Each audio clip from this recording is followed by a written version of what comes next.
Hello friends, NPS study centre में आपका स्वागत है। आज हम एनटीपीसी का और एक सेशन लेके आए हैं जो 12/1/2021 का एनालिसिस देखेंगे। दोस्त बता देते हैं कि मेरा एनटीपीसी में जीए का और साथ साथ मैथ का भी सेशन आ रहा है जो ओरिजिनल पेपर का एनालिसिस करवाया जा रहा है। दोस्त बता देते हैं इसमें करीब 27 लेक्चर हो गया है। अगर आप ये लेक्चर नहीं देखे हैं तो प्ले लिस्ट इसका बना हुआ है, वहाँ से आप देख सकते हैं। अगर आगे पेपर का टारगेट करिएगा तो पिछला प्रीवियस पेपर का एक आप सिनेरियो बना सकते हैं कि किस हिसाब से पिछले पेपर बनाया गया था। दोस्त साथ में आपको बता देते हैं कि इस चैनल पर एलपी, जेई और साथ में टेक्नीशियन का भी सेशन लाया जा रहा है साइंस का, जिसमें साइंस रिकॉर्डेड वीडियो भी अपलोड कर दिया जाता है और इसके साथ आज कल से लाइव सेशन भी इस पर चल रहा है। तो आप लाइव सेशन से भी क्यूज कर सकते हैं। लाइव सेशन में आपसे सवाल किया जाएगा और आपको कमेंट में उसका आंसर देना होगा। तो इस तरीक़ा से आप लाइव भी कर सकते हैं। 1 घंटा या सवा घंटा के लेक्चर रहता है, उसमें लाइव जुड़ सकते हैं और जो भी प्रीवियस पेपर रेलवे बनाया है उसी का हम लेके आते हैं। जो यूनिट एंड डायमेंशन अभी चला है और एक आज चलेगा यूनिट एंड डायमेंशन का ही। फिर इसी तरीक़ा से चैप्टर वाइज ख़त्म करेंगे और लाइव में आपको डायरेक्ट आंसर कमेंट में लिखना रहता है। तो चलिए आज का सेशन स्टार्ट करते हैं। आज का सेशन में पहला प्रश्न बोला गया है। इस प्रश्न में देखिएगा, इस प्रश्न में कहा गया है कि पूंजी के नियमित मूल्य क्षय को समायोजित करने के क्रम में किए गए सकल निवेश मूल्य को क्या कहा जाता है। पूंजी के नियमित मूल्य क्षय को समायोजित करने के क्रम में किए गए सकल निवेश के मूल्य को क्या कहा जाता है, तो उसको हम अवमूल्यन कहते हैं। अवमूल्यन कहते हैं। इसका राइट आंसर हो जाएगा ऑप्शन नंबर 1। अगले प्रश्न देखिएगा। इस प्रश्न में देखिएगा, इस प्रश्न में कहा गया है कि प्रसिद्ध लोकगीत कजरी कहाँ का लोकप्रिय है। प्रसिद्ध लोकगीत कजरी कहाँ का प्रसिद्ध है, तो लोकगीत कजरी जो है उत्तर प्रदेश का है। लोकगीत कजरी कहाँ का प्रसिद्ध है, तो उत्तर प्रदेश का प्रसिद्ध है। तो इसका राइट आंसर हो जाएगा ऑप्शन नंबर 1। अगले प्रश्न देखिएगा। इस प्रश्न में कहा गया है कि कौन सा पौधा या पौधों की वृद्धि मापने के लिए प्रयुक्त उपकरण है। कौन सा पौधों की वृद्धि मापने के लिए प्रयुक्त उपकरण है, तो प्रयुक्त उपकरण है क्रेस्कोग्राफ। क्रेस्कोग्राफ को हम पौधे की वृद्धि को मापते हैं। क्रेस्कोग्राफ से पौधे की वृद्धि को मापते हैं। अगर कार्डियोग्राफ का बात करिएगा तो हृदय की कंपन या कंपन को मापने के लिए किया जाता है किसका, तो कार्डियोग्राफ का। अगर यही बात करिएगा कि बैरोमीटर का, आपको पता है कि बैरोमीटर से हम मापते हैं वायुमंडलीय दाब को मापते हैं बैरोमीटर से। एनीमोमीटर का अगर बात करिएगा, एनीमोमीटर तो वायु की गति को मापते हैं एनीमोमीटर से। तो एनीमोमीटर हो गया वायु की गति, बैरोमीटर हो गया वायुमंडलीय दाब मापते हैं। और पूछेगा कि पौधे की वृद्धि को मापने के लिए किसका हम उपयोग करते हैं, तो पौधे की वृद्धि को मापने के लिए हम क्रेस्कोग्राफ का उपयोग करते हैं। क्रेस्कोग्राफ का उपयोग करते हैं। तो राइट आंसर हो जाएगा ऑप्शन नंबर 2। अगले प्रश्न देखिएगा। इस प्रश्न में कहा गया है कि किस इस्पात संयंत्र की स्थापना छत्तीसगढ़ के दुर्ग जिले में रूसी सहयोग से की गई थी और इसमें 1959 से उत्पादन शुरू किया था। बोला है कि इनमें से किस इस्पात संयंत्र की स्थापना छत्तीसगढ़ के दुर्ग जिले में रूसी सहयोग की सहायता से की गई थी और ये अपना उत्पादन शुरू कर दिया था कब से, तो 1959 से ये अपना उत्पादन शुरू कर दिया था। तो ये कौन है, तो भिलाई इस्पात संयंत्र है। भिलाई इस्पात संयंत्र का बात करेगा तो अपना उत्पादन कब से शुरू किया था, तो 1959 से अपना उत्पादन शुरू कर दिया है। ये किसकी सहायता से हुआ था, तो रूस की सहयोग से बनाया गया था। अगर बात करिएगा राउरकेला का, तो राउरकेला जर्मनी के सहयोग से बनाया गया था। जर्मनी की सहयोग से राउरकेला बनाया गया था। अगर दुर्गापुर का अगर बात करेगा कि दुर्गापुर किसकी सहायता से बनाया गया था, तो ब्रिटेन की सहायता से बनाया गया था। ब्रिटेन की सहायता से दुर्गापुर हो गया, भिलाई हो गया रूस की सहायता से, राउरकेला हो गया जर्मनी की सहायता से। तो आपसे राइट आंसर ये हो जाएगा कौन सा, तो ऑप्शन नंबर 3। ये याद रखेगा कि कब से भिलाई इस्पात संयंत्र है जो उत्पादन शुरू कर दिया था, तो 1959 से अपना उत्पादन शुरू कर दिया था। अगले प्रश्न देखिएगा। इस प्रश्न में कहा गया है कि किसकी स्थापना लीग ऑफ नेशन की स्थान पर की गई थी। किसकी स्थापना लीग ऑफ नेशंस के स्थान पर की गई थी? तो ये किया गया था संयुक्त राष्ट्र का, संयुक्त राष्ट्र की स्थापना लीग ऑफ नेशंस की स्थान पर किया गया था। अगर यूएन का बात करेगा तो यूएन का गठन जो हुआ था 1944 में हुआ था, 1944 में हुआ था, काम करना शुरू कर दिया था 1945 से। अगर बात करेगा कि इसका हेडक्वार्टर कहाँ पड़ता है, तो इसका हेडक्वार्टर पड़ता है न्यूयॉर्क में, न्यूयॉर्क में इसका हेडक्वार्टर पड़ता है। अगर बात करेगा कि इसमें कितने भाषा का यूज होता है, तो भाषा का अगर बात करेगा तो भाषा इसमें 6 है। अगर यूएन का बात करेगा कि इसमें कितने अंग हैं, तो अंग का बात करेगा तो अंग भी इसमें कितना है, तो 6 है। अगर बात करेगा कि इसमें अस्थायी सदस्य कितने हैं, अगर अस्थायी सदस्य का अगर बात करेगा तो अस्थायी सदस्य 5 है, और अस्थायी सदस्य का अगर बात करिएगा अस्थायी सदस्य, तो अस्थायी सदस्य है 10, जिसका कार्यकाल का बात करेगा तो कार्यकाल है 2 साल। तो अस्थायी सदस्य का कार्यकाल 2 साल है, और कितने सदस्य है, तो 10 है। अस्थायी सदस्य होता है 5, जिनके पास वीटो पावर होता है। अंग पूछेगा तो 6, भाषा पूछेगा तो 6, हेडक्वार्टर पूछेगा तो न्यूयॉर्क में। तो राइट आंसर हो जाएगा ऑप्शन नंबर 2, जो लीग ऑफ नेशंस के स्थान पर की गई थी। अगर इसी में देखिएगा, अगर हम वर्ल्ड बैंक का बात करते हैं, तो वर्ल्ड बैंक का गठन हुआ था 1945 में, 1945 में अपना काम स्टार्ट कर दिया था, और इसी के साथ आईएमएफ का भी गठन हुआ था 1945 में। अगर ये दोनों आईएमएफ और वर्ल्ड बैंक का हेडक्वार्टर का अगर बात करेगा कि इसका हेडक्वार्टर कहाँ है, तो वाशिंगटन डीसी में इसका हेडक्वार्टर है, वाशिंगटन डीसी में इसका हेडक्वार्टर है। अगर एमनेस्टी का बात करेगा कि इसका हेडक्वार्टर कहाँ पड़ता है, तो इसका हेडक्वार्टर पड़ता है लंदन में। एमनेस्टी का हेडक्वार्टर कहाँ है, तो लंदन में है। और ये कब स्थापना हुआ था एमनेस्टी का, तो 1961 में स्थापना हुआ था, 1961 में एमनेस्टी इंटरनेशनल का स्थापना हुआ था। तो आपसे पूछा कि लीग ऑफ नेशंस के स्थान पर की गई थी किसका, तो संयुक्त राष्ट्र का स्थापना किया गया था। तो राइट आंसर हो जाएगा ऑप्शन नंबर 2। अगले प्रश्न देखिएगा, इस प्रश्न में देखिएगा, इस प्रश्न में बोला है कि लैक्टिक एसिड क्या है, लैक्टिक एसिड क्या है, तो ये 3 कार्बन वाला अणु है, 3 कार्बन वाला अणु को हम लैक्टिक एसिड कहते हैं। तो 3 कार्बन अणु वाला लैक्टिक एसिड कहते हैं, और इसको हम कहते हैं मिल्क ऑफ, भी मिल्क की कलर रहता है या दूध के कलर होता है कौन सा, तो लैक्टिक एसिड। अगर हम बात करते हैं एसिड और बेस का, तो आपको पता है कि 7 से कम जो होता है, 7 से जो कम होता है उसको हम बोलते हैं अम्ल, अम्ल बोलते हैं, और 7 से ऊपर होता है उसको हम बोलते हैं क्षार, उसको हम बोलते हैं क्षार। आर्हेनियस नामक वैज्ञानिक ने बोला था कि अगर H+ तेजी से देगा तो वो अम्ल होगा, और अगर OH- तेजी से देगा तो वो क्षार होगा।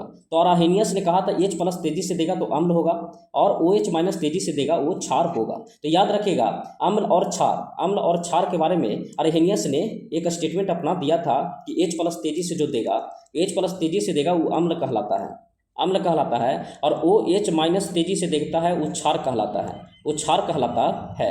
तो राइट आंसर हो जाएगा लैक्टिक एसिड का 3 कार्बन वाला अणु है। अगले प्रश्न देखिएगा,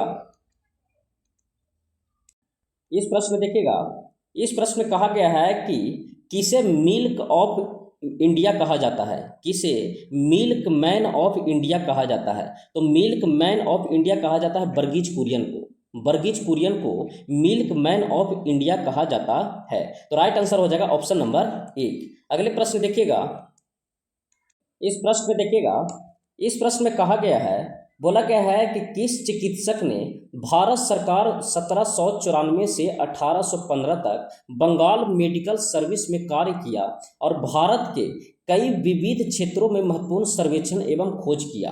बोला इनमें से किस चिकित्सक ने भारत सरकार 1794 से 1815 तक बंगाल मेडिकल सर्विस में कार्य किया और भारत के कई विविध क्षेत्रों में महत्वपूर्ण सर्वेक्षण किया था, वो कौन थे? तो फ्रांसीसी बुकानन थे, फ्रांसीसी बुकानन थे। तो इसका राइट आंसर हो जाएगा कि फ्रांसीसी बुकानन थे। अगर हम बात करते हैं विलियम बेंटिक का, तो आपको पता है कि विलियम बेंटिक का अगर बात करेगा तो भारत का पहला गवर्नर जनरल कौन थे? भारत का पहला गवर्नर जनरल अगर पूछेगा कि भारत का पहला गवर्नर जनरल कौन था, तो विलियम बेंटिक थे। अगर वारेन हेस्टिंग्स का अगर बात करेगा तो वारेन हेस्टिंग्स ने पिट्स इंडिया एक्ट लाया था। अगर बात करेगा कि पिट्स इंडिया एक्ट किसने लाया था, पिट्स इंडिया एक्ट किसने लाया था, तो पिट्स इंडिया एक्ट लाया था वारेन हेस्टिंग्स ने। भारत का पहला गवर्नर जनरल कौन था? तो विलियम बेंटिक था। सर विलियम जोन्स का अगर बात करिएगा तो एशियाटिक सोसाइटी की स्थापना 1784 में कौन किए थे? तो सर विलियम्स जोन्स ने किए थे। तो राइट आंसर हो जाएगा ऑप्शन नंबर 1। अगले प्रश्न देखिएगा,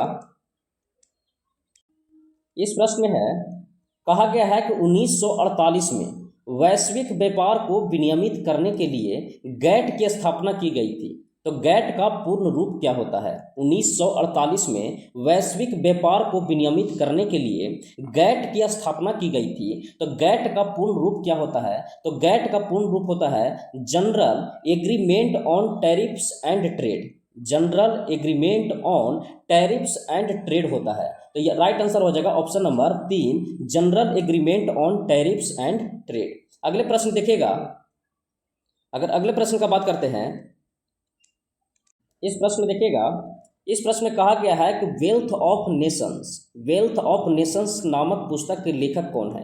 वेल्थ ऑफ नेशंस पुस्तक का लेखक कौन है? तो एडम स्मिथ है। एडम स्मिथ को वेल्थ ऑफ नेशंस पुस्तक का लिखा था कौन? तो एडम स्मिथ ने। तो राइट आंसर हो जाएगा option number 1, wealth of Nations नामक पुस्तक के लेखक कौन हो गया? तो एडम स्मिथ हो गया। अगले प्रश्न देखिएगा, इस प्रश्न में देखिएगा, इस प्रश्न में कहा गया है कि मनोरा किला कहाँ स्थित है? मनोरा किला कहाँ स्थित है? तो मनोरा किला स्थित है तमिलनाडु में। मनोरा किला कहाँ स्थित है? तो तमिलनाडु में स्थित है। तो राइट आंसर हो जाएगा ऑप्शन नंबर 2। अगर बात करेगा कि उत्तर प्रदेश से, तो उत्तर प्रदेश से कथक नृत्य कहाँ से? उत्तर प्रदेश से। अगर बात करेगा कि कथकली कहाँ का है, कथकली कहाँ का है? तो ये है केरला का। कथकली कहाँ से? तो केरला से। और कथक कहाँ से? तो उत्तर भारत, उत्तर प्रदेश से। तो राइट आंसर हो जाएगा ऑप्शन नंबर 2 कि मनोरा किला कहाँ स्थित है? तो तमिलनाडु में स्थित है। अगले प्रश्न देखिएगा, इस प्रश्न में बोला गया है, कहा गया है कि इनमें से कौन सा राज्य है जो बॉक्साइट का सबसे बड़ा उत्पादक है? कौन सा राज्य बॉक्साइट का सबसे बड़ा उत्पादक होता है? तो उड़ीसा है जो बॉक्साइट का सबसे बड़ा उत्पादक राज्य है। बॉक्साइट का सबसे बड़ा उत्पादक राज्य हो गया उड़ीसा। अगर उड़ीसा का बात करेगा तो लिंगराज टेम्पल, लिंगराज मंदिर कहाँ पड़ता है? लिंगराज मंदिर पड़ता है कहाँ? तो लिंगराज मंदिर पड़ता है उड़ीसा में। अगर कोणार्क टेम्पल का अगर बात करेगा कि कोणार्क टेम्पल कहाँ है, तो कोणार्क टेम्पल भी कहाँ पड़ता है? तो उड़ीसा में पड़ता है। अगर बात करेगा मध्य प्रदेश का, तो मध्य प्रदेश में बात करेगा तो सांची स्तूप का अगर बात करेगा तो कहाँ मिलता है? तो मध्य प्रदेश में। अगर मध्य प्रदेश से होता है पन्ना पेंच नेशनल पार्क कहाँ पड़ता है? तो मध्य प्रदेश में पड़ता है। पन्ना पेंच। बांधवगढ़ भी पूछेगा कि बताइए बांधवगढ़ कहाँ का है? तो बांधवगढ़ भी कहाँ है? तो एमपी में है। तो राइट आंसर हो जाएगा ऑप्शन नंबर 4, जो बॉक्साइट का सबसे बड़ा उत्पादक राज्य कौन सा है? तो उड़ीसा है। अगले प्रश्न देखिएगा, इस प्रश्न में कहा गया है कि किसने पाकिस्तान के गठन की मांग का विरोध किया था? किसने पाकिस्तान के गठन का विरोध किया था? जो पाकिस्तान की मांग किया गया था उसका विरोध किया था, तो विरोध किया था खान अब्दुल गफ्फर खान ने। खान अब्दुल गफ्फर खान ने पाकिस्तान के गठन की मांग का विरोध किए थे। तो राइट आंसर हो जाएगा ऑप्शन नंबर 3 कि खान अब्दुल गफ्फर खान ने पाकिस्तान के गठन की मांग का विरोध किया था। अगले प्रश्न देखिएगा, इस प्रश्न में कहा गया है कि which is one the newest nuclear power plants of India. Which is one of the newest nuclear power plant of India कौन सा है? तो कुडनकुलम है। अगर बात करेगा कि न्यूक्लियर पावर प्लांट कुडनकुलम कहाँ स्थित है? तो ये तमिलनाडु में है। तमिलनाडु में स्थित है कौन सा? तो कुडनकुलम है। अगर तारापुर बात करेगा तो तारापुर कहाँ पड़ता है? तो महाराष्ट्र में है। तारापुर कहाँ है? तो महाराष्ट्र में न्यूक्लियर पावर प्लांट है। कलपक्कम का बात करेगा तो ये भी कहाँ है? तो तमिलनाडु में है। और नरोरा की बात करेगा तो नरोरा है यूपी में। Narora nuclear power plant UP में पड़ता है। कलपक्कम पूछेगा तो तमिलनाडु में। कुडनकुलम भी है तमिलनाडु में। और तारापुर पूछेगा तो कहाँ का है? तो महाराष्ट्र का। तो राइट आंसर हो जाएगा कुडनकुलम। अगले प्रश्न देखिएगा, इस प्रश्न में कहा गया है कि किस पीढ़ी के कंप्यूटर भारी वैक्यूम ट्यूब आधारित और महंगे थे? बोला कि किस पीढ़ी के कंप्यूटर भारी वैक्यूम ट्यूब आधारित और महंगे थे? तो महंगे कौन थे? तो पहला पीढ़ी के कंप्यूटर थे। पहला पीढ़ी के कंप्यूटर क्या था? तो भारी भी था, वैक्यूम भी था, भारी हो गया, वैक्यूम भी हो गया, ट्यूब आधारित था जो महंगे थे। तो पहली पीढ़ी के कंप्यूटर। अगर कंप्यूटर का अगर बात करते हैं तो कंप्यूटर का जनक अगर बात करेगा तो चार्ल्स बेबेज है। कंप्यूटर का जनक चार्ल्स बेबेज है। चार्ल्स बेबेज हो गया कंप्यूटर का जनक। अगर हम बात करते हैं कंप्यूटर में इनपुट और आउटपुट प्रश्न पूछा जाता है कि बताइए कि कौन सा इनपुट है और कौन सा आउटपुट है। तो अगर इनपुट का बात करेगा तो इनपुट में याद रखिएगा कि कीबोर्ड, कीबोर्ड, कीबोर्ड के बाद याद रखेगा माउस, कीबोर्ड के बाद माउस, माउस के बाद माइक्रोफोन भी याद रखेगा, माइक्रोफोन, माइक्रोफोन भी याद रखेगा कि माइक्रोफोन, और माइक्रोफोन के बाद एक याद रखेगा स्कैनर, स्कैनर। तो ये बताइए कि कीबोर्ड, माउस, माइक्रोफोन और स्कैनर होता है जो इनपुट होता है। अगर हम आउटपुट का अगर बात करते हैं तो आउटपुट में देखिएगा कि आउटपुट में पूछ लेता है कि प्रिंटर बताइए, प्रिंटर, प्रिंटर के बाद हो गया प्लॉटर, प्लॉटर, प्रिंटर के बाद हो गया प्लॉटर, प्लॉटर के बाद होता है मॉनिटर, मॉनिटर भी होता है मॉनिटर, मॉनिटर, मॉनिटर भी आउटपुट हो गया। फिर हेडफोन देखिएगा तो हेडफोन भी क्या है, तो ये भी आउटपुट है, हेडफोन। हेडफोन के बाद याद रखेगा स्पीकर, स्पीकर है, स्पीकर क्या है, तो आउटपुट है। तो हम बताएं क्या चीज़ कि आउटपुट में याद रखेगा कि पहला में हम बताए थे प्लॉटर हो गया, प्लॉटर के बाद हो गया बताए थे मॉनिटर हो गया, मॉनिटर के बाद हेडफोन हो गया, हेडफोन के बाद स्पीकर हो गया, अब हेडफोन के बाद स्पीकर हो गया। तो इसका आउटपुट हो गया और इनपुट हो गया। और कंप्यूटर का जनक किसे कहा जाता है, तो चार्ल्स बेबेज को कहा जाता है। इतना पॉइंट याद रखेगा, इतना ही से प्रश्न बनता है कंप्यूटर से। तो इसका राइट आंसर हो जाएगा ऑप्शन नंबर 3। अगले प्रश्न देखिएगा, इस प्रश्न में देखिएगा, इस प्रश्न में कहा गया है कि इनमें से किस रेशेदार फसल का प्रयोग मोटे कपड़े, बैग, थैले और सजावटी सामान बनाने के लिए किया जाता है। बोला कि इनमें से किस रेशेदार फसल का प्रयोग हम मोटे कपड़े, बैग, थैले और सजावटी सामान के लिए हम प्रयोग करते हैं। तो सजावटी सामान का उपयोग करते हैं, जूट का उपयोग करते हैं, जूट का उपयोग हम करते हैं। तो राइट आंसर हो जाएगा ऑप्शन नंबर 3। अगले प्रश्न देखिएगा, प्रश्न देखिएगा, कहा गया है कि भारत के संविधान का कौन सा अनुच्छेद है जो राज्यपाल की नियुक्ति से संबंधित है, राज्यपाल की नियुक्ति से संबंधित है। तो राज्यपाल की नियुक्ति किससे संबंधित है, कौन सा, तो आर्टिकल नंबर 155, आर्टिकल नंबर 155 है जो राज्यपाल की नियुक्ति से है। अगर हम बात करते हैं राज्यपाल के बारे में, तो राज्यपाल का अगर नियुक्ति का बात करिएगा तो पहले शपथ देखिएगा कि पद के बारे में किस में है। तो राज्यपाल का पद का जो जिक्र किया गया है, वो पद का जिक्र किया गया है 153 में, आर्टिकल 153 में पद का जिक्र किया गया है। अगर बात करेगा कि 153 है जो पद का जिक्र किया गया है। अगर पूछेगा कि नियुक्ति का जिक्र किस में किया गया है, तो नियुक्ति का 155 हो गया।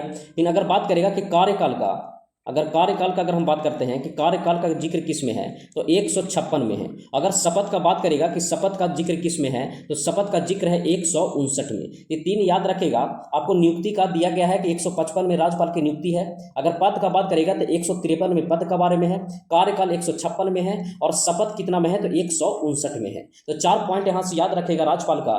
पद हो गया 153 में, कार्यकाल हो गया 156 में, नियुक्ति हो गया 155 में, और शपथ हो गया 159 में। तो राइट आंसर हो जाएगा ऑप्शन नंबर 4। अगले प्रश्न देखिएगा, इस प्रश्न में कहा गया है कि एमनेस्टी इंटरनेशनल नामक संगठन इनमें से किसकी सुरक्षा पर केंद्रित है। एमनेस्टी इंटरनेशनल नामक संगठन का इनमें से सुरक्षा पर केंद्रित करता है, तो ये मानवाधिकार पर केंद्रित करता है।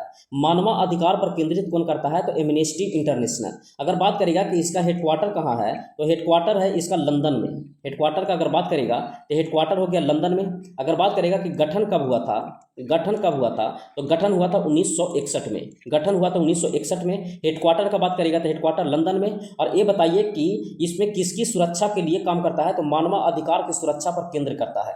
मानवाधिकार की सुरक्षा के लिए एमनेस्टी है। तो राइट आंसर हो जाएगा ऑप्शन नंबर 2। अगले प्रश्न देखिएगा,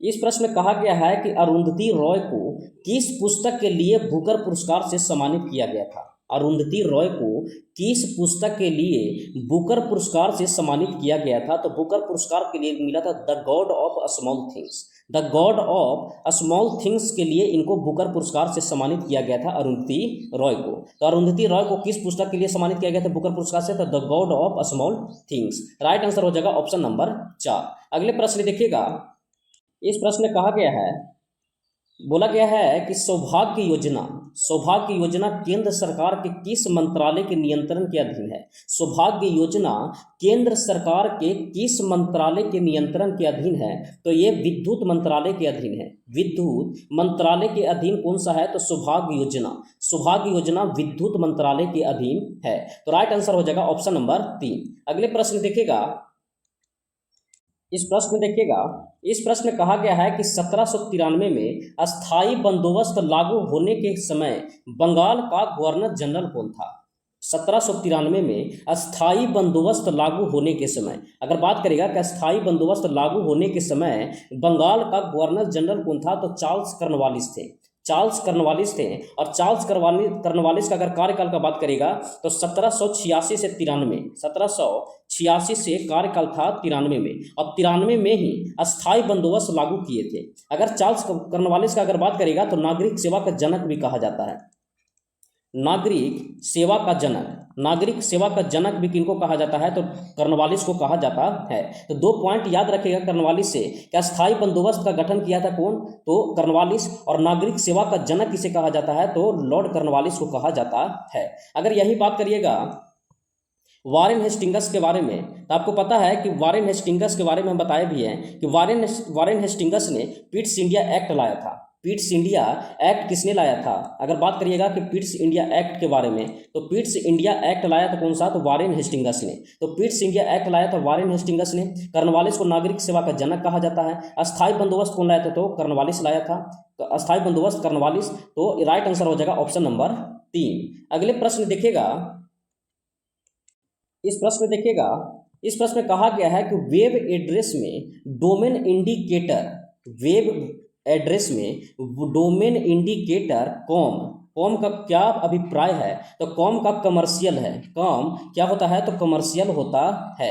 तो याद रखेगा कि कॉम का मतलब क्या होता है, तो उसमें जो वेब पोर्टल में दिले रहता है वो वेब पोर्टल में कॉम का मतलब होता है कमर्शियल। तो राइट आंसर हो जाएगा ऑप्शन नंबर 4। अगले प्रश्न देखिएगा, इस प्रश्न में देखिएगा, इस प्रश्न में कहा गया है कि जय जवान जय किसान, जय जवान जय किसान का प्रसिद्ध नारा किसने दिया था, तो जय जवान जय किसान लाल बहादुर शास्त्री जी ने दिए थे। लाल बहादुर शास्त्री का नारा था जय जवान जय किसान।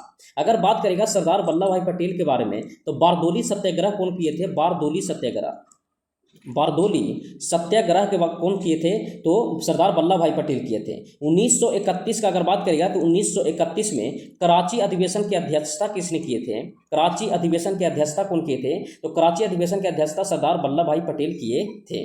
लेकिन यहाँ बोला है जय जवान जय किसान के प्रसिद्ध नारा कौन दिया था, तो लाल बहादुर शास्त्री जी ने दिए थे। राइट आंसर हो जाएगा ऑप्शन नंबर 1। अगले प्रश्न देखिएगा, इस प्रश्न देखिएगा, इस प्रश्न में कहा गया है कि in human beings which of the flowing has a high affinity oxygen.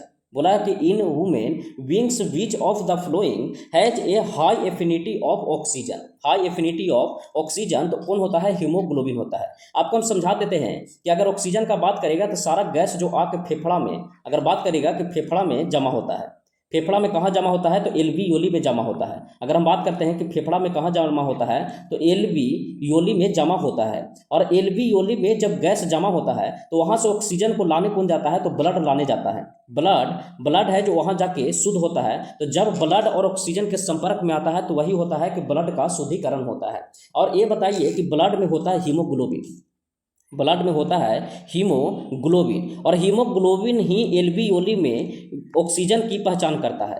Haemoglobin he alveoli में ऑक्सीजन का पहचान करता है। और हीमोग्लोबिन पाया जाता है किसमें, तो ब्लड में पाया जाता है। आपसे ये भी पूछ सकता है कि बताइए कि श्वसन का जिसे हम बात करते हैं एल्वियोली का, तो एल्वियोली होता है कहाँ, तो फेफड़ा में। एल्वियोली होता है फेफड़ा में, और फेफड़ा में जिसे बाहर से जो भी हम श्वसन लेते हैं, जैसे नाइट्रोजन लिए, फिर क्या बोलते हैं कार्बन डाइऑक्साइड लिए, ऑक्सीजन लिए, लेकिन हमको मेन जरूरी किसका है, तो ऑक्सीजन का जरूरी है। और एल्वियोली में भी ऑक्सीजन जमा होता है, तो ऑक्सीजन की पहचान कौन करता है, तो हीमोग्लोबिन करता है। और पहचान करके ऑक्सीजन को ले जाता है कहाँ, तो माइटोकॉन्ड्रिया में ले जाता है। और माइटोकॉन्ड्रिया में क्रेब चक्र चलता है, वहीं ऊर्जा का निर्माण होता है, वहीं ऊर्जा का निर्माण होता है। तो राइट आंसर हो जाएगा ऑप्शन नंबर 2। अगले प्रश्न देखिएगा, इस प्रश्न में कहा गया है, बोला गया है कि भारत में सीमा सड़क संगठन का स्थापना कब की गई थी, भारत में सीमा सड़क संगठन की स्थापना कब की गई थी, बॉर्डर रोड ऑर्गेनाइजेशन की स्थापना मई 1960 में किया गया था। मई 1960 में बॉर्डर रोड ऑर्गेनाइजेशन की स्थापना किया गया था, BRO की स्थापना कब हुआ था, तो बॉर्डर रोड ऑर्गेनाइजेशन की स्थापना हुआ था मई 1960 में। तो राइट आंसर हो जाएगा ऑप्शन नंबर 1। अगले प्रश्न देखिएगा, इस प्रश्न में देखिएगा, इस प्रश्न में कहा गया है कि www के लिए इनमें से किस प्रोटोकॉल का प्रयोग किया जाता है। www के लिए इनमें से किस प्रोटोकॉल का प्रयोग किया जाता है, तो किया जाता है HTTP का उपयोग किया जाता है। हाइपर टेक्स्ट जो लैंग्वेज होता है, प्रोटोकॉल होता है, इसका उपयोग किया जाता है HTTP का। HTTP किस में, तो www में। अगले प्रश्न देखिएगा, इस प्रश्न में कहा गया है कि प्रसिद्ध उपन्यास अनटचेबल किसके द्वारा लिखा गया था। प्रसिद्ध उपन्यास अनटचेबल किसके द्वारा लिखा गया था, तो मुल्कराज आनंद के द्वारा लिखा गया था। मुल्कराज आनंद के द्वारा लिखा गया था अनटचेबल। याद रखिएगा कि मुल्कराज आनंद के द्वारा अनटचेबल लिखा गया था। अगले प्रश्न देखिएगा, इस प्रश्न में कहा गया है कि इनमें से किस राज्य में सर्वाधिक संख्या में कॉटन मिलें स्थित है और इनमें से अधिकांश कपड़े के बजाय सूत का उत्पादन करती है। इनमें से किस राज्य में सर्वाधिक संख्या में कॉटन मिलें स्थित है और इनमें से अधिकांश कपड़े के बजाय सूत का उत्पादन करता है, तो सूत का उत्पादन सबसे ज़्यादा कौन करता है, तो तमिलनाडु करता है। तो राइट आंसर हो जाएगा इसका ऑप्शन नंबर ए कि तमिलनाडु करता है। कॉटन मिले की स्थित है जरूर, लेकिन अधिकांश कपड़े के बजाय उस सूत का उत्पादन करता है। अगले प्रश्न देखिएगा, इस प्रश्न में कहा गया है कि गोलीय दर्पण का परावर्तक सतह का केंद्र बिंदु क्या कहलाता है। गोलीय दर्पण का परावर्तक सतह का केंद्र बिंदु क्या कहलाता है, तो पोल कहलाता है। अगर हम बात करते हैं गोलीय दर्पण का, तो आपको हम बताते हैं कि जिसे मान लीजिएगा कि ये गोलीय दर्पण है, एक सेकंड, मानते हैं कि ये गोलीय दर्पण है, गोलीय दर्पण बनाए। तो ये जो बनाइएगा, तो गोलीय दर्पण का ये जो हम भाग खींच रहे हैं, इसी को हम बोलते हैं परावर्तक सतह बोलते हैं। इसको हम क्या बोलते हैं, तो परावर्तक सतह बोलते हैं। अगर इसको दो भाग में बांटिएगा, इसको दो भाग में बांटिएगा,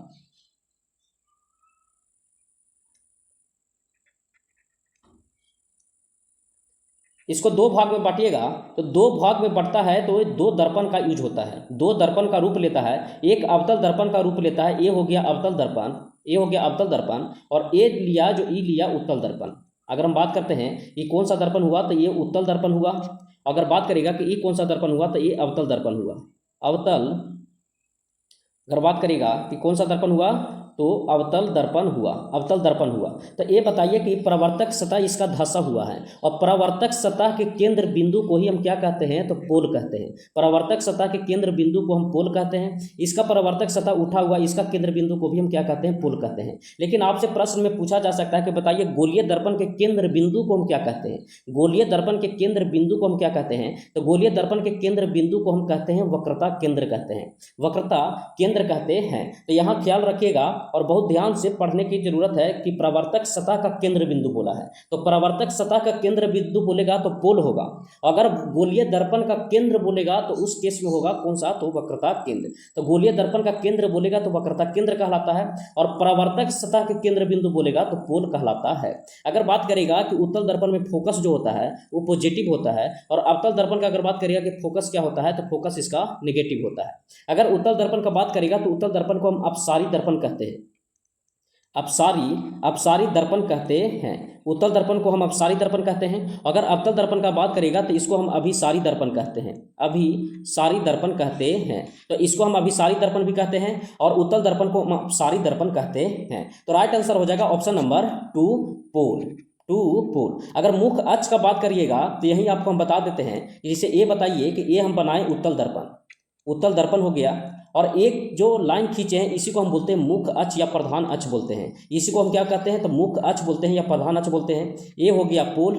अगर बात करेगा तो ये हो गया फोकस, और ये हो गया सेंटर, ये हो गया सेंटर। इसको मुख्य अक्ष याद रखेगा, मुख्य अक्ष कहते हैं या प्रधान अक्ष भी कहते हैं। इसको हम प्रधान अक्ष भी कहते हैं, प्रधान अक्ष भी कहते हैं। तो मुख्य अक्ष भी कहते हैं, प्रधान अक्ष भी कहते हैं। तो राइट आंसर हो जाएगा ऑप्शन नंबर 2। दोस्त बता देते हैं कि इसमें 85 तक ही प्रश्न था इस सेट में, 85 तक। इसके आगे आपको मैथ और रीजनिंग मिलेगा, मैथ और रीजनिंग मिलेगा। तो मैथ का भी एनालिसिस करवाया जा रहा है, मैथ का भी एनालिसिस आप देख सकते हैं इस चैनल पर आके, और साथ में रीजनिंग का भी प्रैक्टिस कर लीजिएगा, क्योंकि रीजनिंग भी अच्छा पेपर बना है एनटीपीसी में। तो उस हिसाब से आप अगले पेपर का टारगेट कर सकते हैं। आपको हम बता देते हैं कि एलपी के लिए, एलपी और जेई और टेक्नीशियन के लिए आपको पता है कि एलपी जेईई टेक्नीशियन के लिए साइंस का अच्छा महत्व होता है। तो साइंस के लिए बात करिएगा तो साइंस के लिए हम अब वीडियो भी अपलोड करते हैं चैप्टर वाइज, अगर हमसे लाइव भी जुड़ सकते हैं, लाइव क्यूज के रूप में जुड़ सकते हैं, जिसमें आपसे हम सवाल पूछेंगे जो प्रीवियस पेपर में बना है वही सवाल लेके आते हैं